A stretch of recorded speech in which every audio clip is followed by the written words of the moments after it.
नारद ने विष्णु जी को क्या श्राप दिया? देवर्षि नारद एक तपस्वी और ब्रह्मचारी थे जो नारायण का जाप करते तीनों लोकों में भ्रमण किया करते थे। धीरे धीरे उन्हें यह गर्व होने लगा कि संसार की कोई भी मोह माया उन्हें विचलित नहीं कर सकती।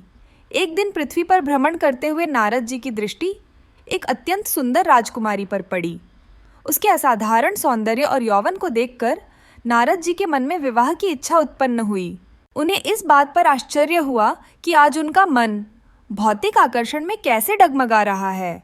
फिर उन्होंने अपने मन को समझाया कि यदि विवाह करना है तो वह धर्मपूर्वक और सम्मान के साथ होगा। नारद जी को पता चला कि उस राजकुमारी का स्वयंवर होने वाला है, किंतु वे यह भी जानते थे कि जटाधारी तपस्वी वेश में कोई राजकुमारी उन्हें वर के रूप में स्वीकार नहीं करेगी। तो वे भगवान विष्णु के पास पहुंचे और बोले, प्रभु, मैं एक राजकुमारी से विवाह करना चाहता हूँ। कृपा करके मुझे ऐसा रूप दीजिए जिसे देखकर कोई भी स्त्री मुझ पर मोहित हो जाए। भगवान विष्णु ने नारद के शब्दों के पीछे छिपे गर्व को पहचान लिया। उन्होंने शांत स्वर में कहा, नारद, मैं तुम्हें वही रूप दूंगा जो तुम्हारे लिए उचित होगा। नारद जी भगवान विष्णु जी की बात से खुश होकर स्वयंवर सभा की ओर चल पड़े। स्वयंवर के दिन राजसभा में विभिन्न देशों के राजा और राजकुमार आए हुए थे। नारद जी के सभा में प्रवेश करते ही वहां एक अजीब सी कानाफूसी होने लगी। लोग उन्हें देखकर हंसने लगे। नारद जी समझ नहीं पाए कि लोग उन्हें देखकर क्यों हंस रहे हैं।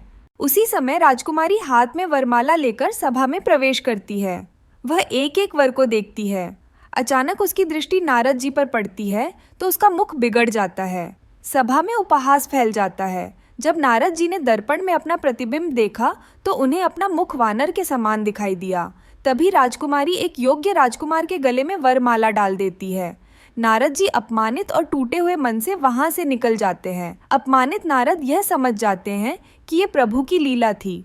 पश्चाताप की पीड़ा और क्रोध लिए वे सीधे भगवान विष्णु के पास पहुंचते हैं और कहते हैं, प्रभु, आपने मेरे तप, संयम और मेरे मान को सभा में नष्ट कर दिया। इसलिए मैं आपको श्राप देता हूँ कि जिस प्रकार एक स्त्री के कारण मेरा मन विचलित हुआ है, उसी प्रकार आप भी अपनी पत्नी के वियोग में दुख झेलोगे। तब भगवान विष्णु ने नारद के श्राप को सहर्ष स्वीकार कर लिया। आगे चलकर इसी श्राप के कारण द्वापर युग में विष्णु जी ने राम जी के रूप में जन्म लिया और रावण के द्वारा सीता हरण किए जाने के कारण उन्होंने अपनी पत्नी का वियोग सहन किया। इस कथा से हमें यह सीख मिलती है कि ज्ञान और तप के साथ विनम्रता भी जरूरी है।